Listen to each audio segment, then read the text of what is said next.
So basically, it's not new approach. It's not new things. We have done it before. I mean, the IDF. Uh, I mean, uh, out of. I mean, uh, it's how can I say it? Israel never said it has been done by her. But anyway, we've seen some things like this before happening inside of Lebanon, inside of Gaza, in Tehran. That things or officials that serving the Iran regime or Hezbollah personnel getting some troubles to do their activities in their own countries, and of course the finger is going towards Israel.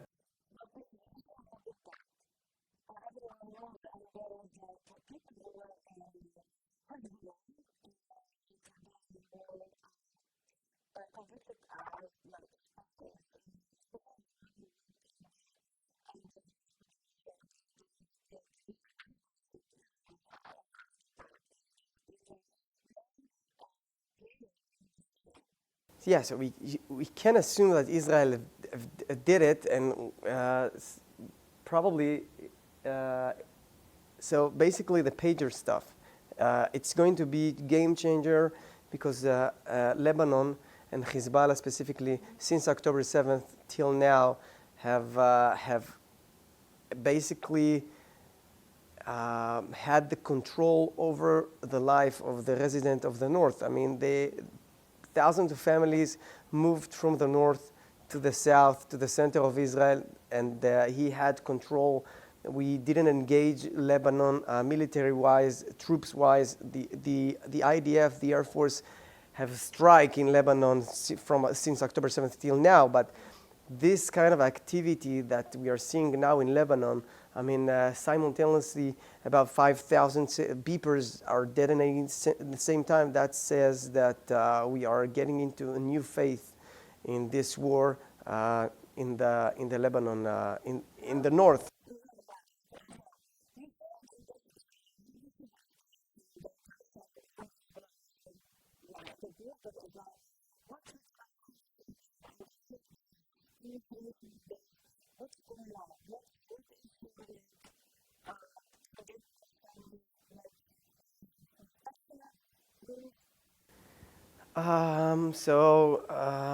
Like a couple of hours ago, I got informed that Hezbollah terrorists came to the fence, tried to hide an explosive materials in the fence. Immediately, they were eliminated, but by us, by IDF. So I think we are going to see those kind of activities in the couple of days ahead. I don't see the IDF going by foot inside Lebanon. I don't see it going to happen in the couple of next days. But I'm assuming that Hezbollah is going to fire more rockets towards Tel Aviv, towards Jerusalem, and I think that the Air Force is going to work hard in the next few days.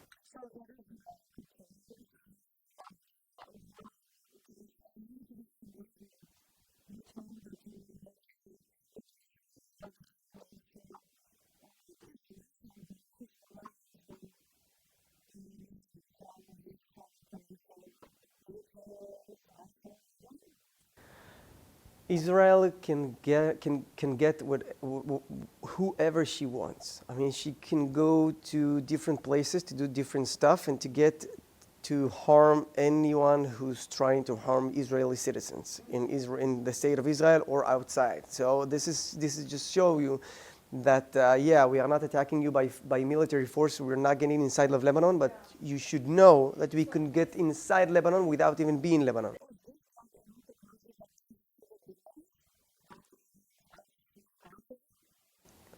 Come again?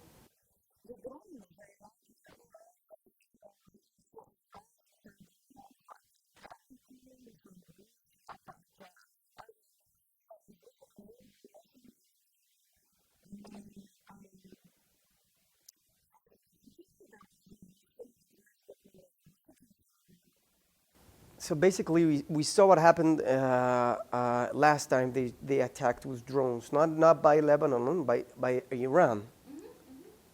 And we saw what happened. God helped us, and yeah, a lot of allies of Israel helped us, and we managed to prevent this attack, this horrible attack by drones.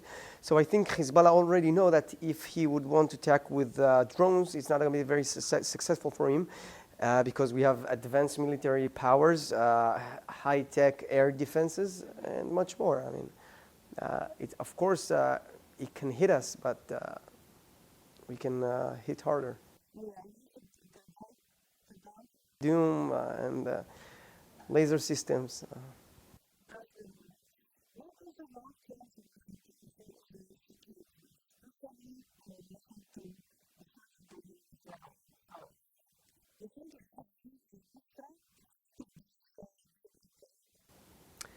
So he said, what is the solution to security? And a wise man just told me last night that security is coming from stability. If you're going to have stability in the area, I mean, so then we will have security. Basically, we have to find a solution to bring stability to the area, to the Middle East. We are talking about Lebanon, we are talking about Egypt, we are talking about Syria, and we are talking about the state of Israel and the Palestinian who lives inside of Israel. We have to find a solution who would bring stability. I mean, security-wise, it's not going to be happy if we're going to think how we can be stronger and how we can defeat the enemy. We have to think about how we can bring the region to stability.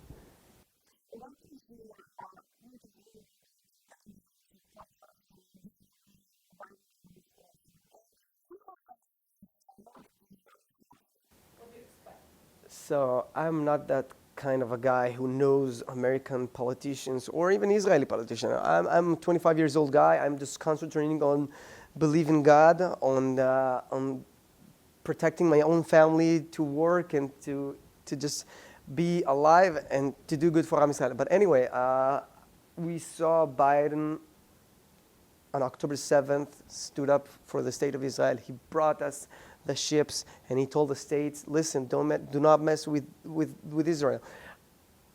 That said, from then to now, things have been changed. I have no idea politically. I have no clue. I'm not understanding about the situation. That's what I'm knowing. I think it was good in the beginning, and from then, I don't know.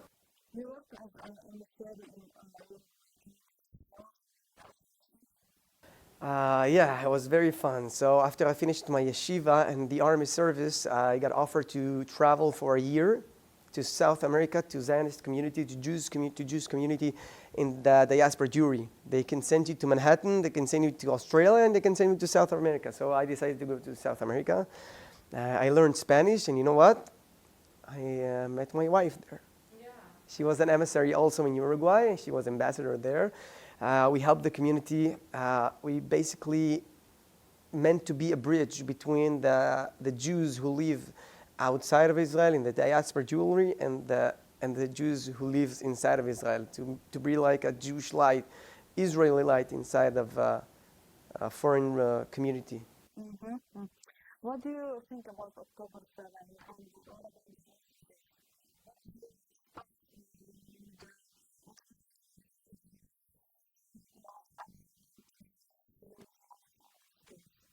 I don't think that Israel should uh, concentrate about getting help from other people.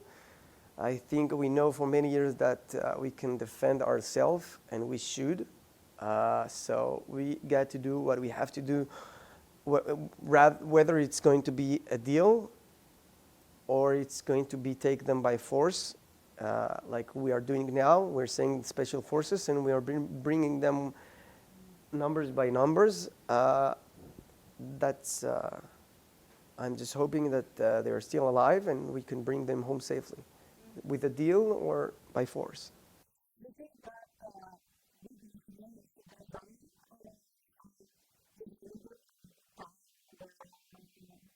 right way to do this kind of complication? Bibi Netanyahu, you can like him or you cannot like him.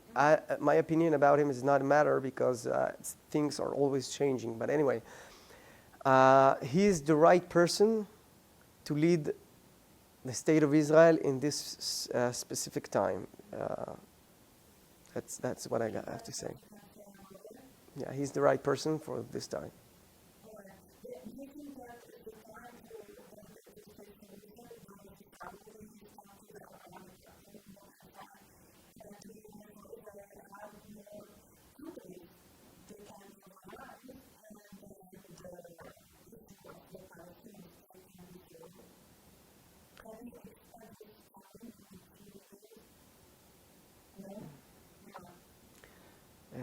There's no state solution, in my opinion. There's no two-state solution. We gave them a lot. They haven't dealt with it. Nothing. When back in 2005, we sadly gave up on Gush Katif. We gave them the Gaza Strip.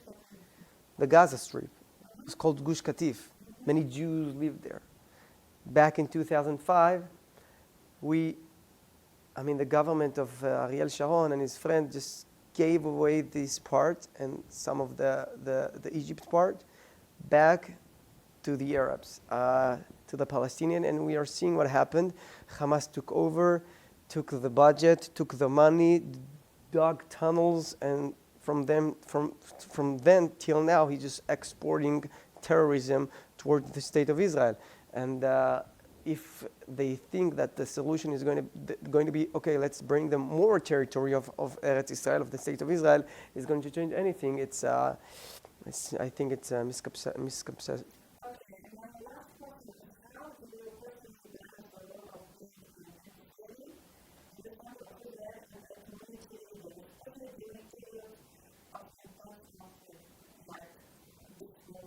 So let me correct you. I was an emissary. Now I'm the director of external relations of the town of Eli, located in Yehuda and Shomron. Yeah, of course. What do you want to ask?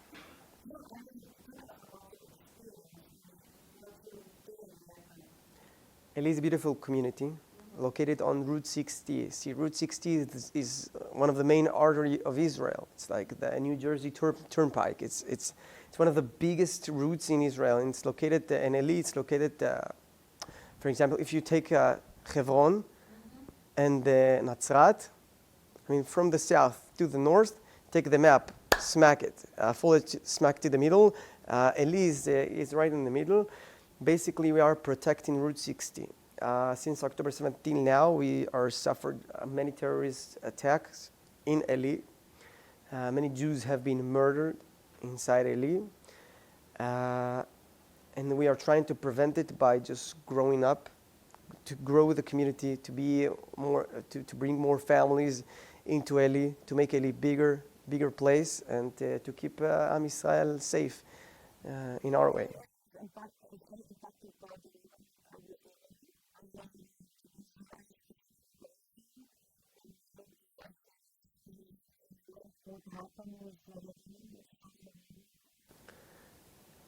You're talking about Lebanon and Eli? It's very far. Yeah. Geographically, it's very far. Lebanon is...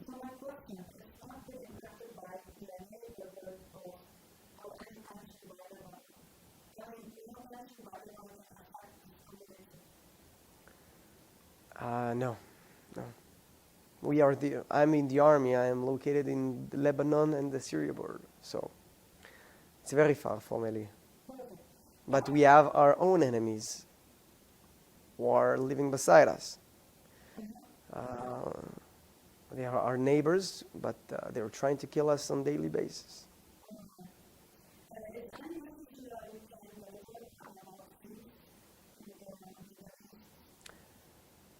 I'm always saying, I'm always, uh, I always about peace.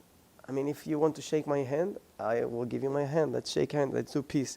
But if when I'm giving you my hand, you're trying to cut it, I cannot do peace with you. And this is what happening in Israel. And every time we are giving them opportunities, we're just getting hit by them. So I'm all in for peace, and I hope that we will have peace because the purpose of Am Israel is just to be good and to be a good nation who could make good impact on the world, and we are doing this by high-tech companies, by growing a lot of technologies, agricultures, etc. And we just want to be happy and do good to the other world, and we are trying to eliminate whoever tried to threat us or to do something to the state of Israel. Thank you, Maria. Thank you. Thank you. Be'ezrat Hashem. In Ali, of course.